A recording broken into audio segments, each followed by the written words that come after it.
అస్సలాముఅలైకుం వరహమతుల్లాహి వబర్కాతుహు. Hi hello welcome to my channel అండి. ఈరోజు అయితే కనుక అదిరిపోయే టేస్ట్ అయిన మక్రమ్ బిస్కెట్స్ చేస్తున్నానండి. చిన్నప్పుడు నేను తెగ తినేసేదాన్ని మక్రమ్ బిస్కెట్స్. ఆ మక్రమ్ బిస్కెటే ఇప్పుడు చేస్తున్నా నేను. కొద్దిగా పొడిపిండి వేసాను. పొడిపిండి వేసిన తర్వాత రోటీలాగా మనము ఇలాగా తిక్కాలి. చాలా సింపుల్ అండి. ఇంట్లోనే మనం బిస్కెట్స్ చేసి ఇవ్వచ్చు పిల్లలకు, టేస్ట్ అయిన బిస్కెట్స్.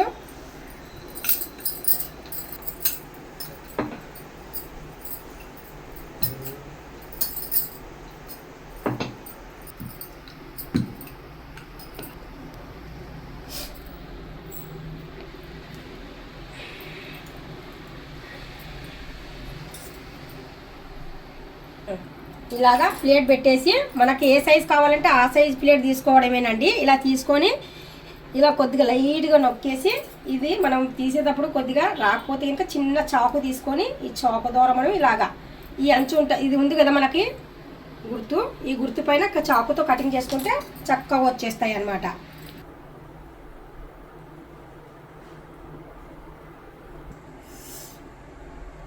ఇంతేనండి, చాలా సింపుల్గా మనం ఇంట్లోనే పిల్లలకు చక్కగా బిస్కెట్స్ అనేటివి చేయవచ్చు. చూస్తున్నారు కదా, చాకుతో మనం ఇలా చకచకా తీసేసి చకచకా ఇలాగా వేడి నూనెలో వేయడమేనండి. ఇంతేనండి. మీకు మాత్రం డెఫినెట్గా నచ్చినట్టుగా అయితే కనుక లైక్ చేయండి, షేర్ చేయండి, కామెంట్ చేయండి. చూస్తున్నారు కదా, మరి ఎక్కువ మరిగే నూనెలో వేయొద్దు, మరి చల్లగా ఉన్న నూనెలో అయితే వద్దండి.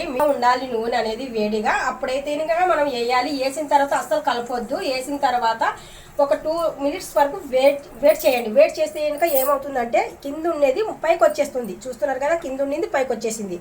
ఇప్పుడు నాకు కలపకుండా వదిలేసాం కదా, అవంతా అవే బిస్కెట్ అయిన తర్వాత ఇలాగ పైకి వచ్చేస్తుంది అనమాట. ఇలా పైకి వచ్చిన తర్వాత మనం నెమ్మదిగా ఇలాగా వన్ సైడ్ ఎక్కడ మనకు అవకాశం ఉందా అని చూసుకొని జాగ్రత్తగా బిస్కెట్ని నెమ్మదిగా ఇలా తిరిగేయాలి. చూస్తున్నారు కదా, ఇలాగ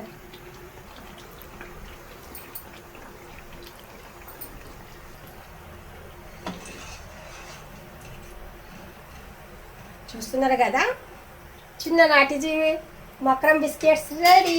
చాలా ఈజీగా ఇంట్లోనే చక్కగా ఎలాగా అనేది మీకు ఇంట్రెస్ట్ ఉంటే కనుక లాంగ్ వీడియోలో చూడండి, మీకు తెలుస్తుంది పిండి ఎలా కలపాలి, ఏ పిండి వేసాను మొత్తానికి డీటెయిల్స్ అనేది మీకు లాంగ్ వీడియోలో దొరుకుతుందండి. చూస్తున్నారు కదా, ఇంట్లోనే చక్కగా మనము బిస్కెట్స్ అనేటివి మక్రమ్ బిస్కెట్స్ అండి. మీకు అందుకు తెలిసే ఉండొచ్చు. మీకు నచ్చినట్టుగా అయితే లైక్ చేయండి, షేర్ చేయండి, కామెంట్ చేయండి, సబ్స్క్రైబ్ చేసి వెళ్ళండి. బై బై, సీ యూ, అల్లా హాఫీజ్.